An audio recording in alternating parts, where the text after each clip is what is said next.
নিঃস্নেহে নোংরামি নষ্টমী ছাড়া কিছুই হতে পারে না। এটা নষ্টমী ছাড়া কিছুই নয়। এটা অবাক হয়ে যায়। আজকে যদি বলা হতো শুক্রবারের পরে মিছিল বের হবে, রাসূলকে নিয়ে কটূক্তি করেছে, আজকে আপনার এলাকায় গিয়ে একটা লোক ঘরে বসে থাকতো? কেউ থাকতো না। কারণ কি? মিছিল হবে। আরে বাপরে বাপ, গায়ের গরম কি! মিটিং হবে। যে ছেলেটা প্যান্ট করতে পারে না, এখন প্যান্ট করতে শিখিনি, সেও মানে বাড়ি থেকে দৌড়ায় চলে আসবে। যে হাঁটতে পারে না, লাঠি নিয়ে হাঁটে, কেউ চলে আসবে মিছিলে। কারণ কি? মিছিলে যেতে হবে আমাকে। আর জুম্মার দিনে মুসল্লি পাওয়া যায় কত জানেন?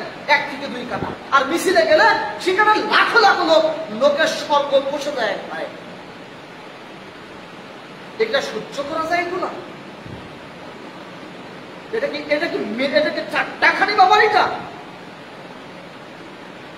কষ্ট লাগে এগুলো দেখলে, আশ্চর্য হয়ে যায়। জুম্মার দিনে পর্যন্ত মুসল্লি পাওয়া যায় না, রাস্তাঘাটে চলাফেরা করে।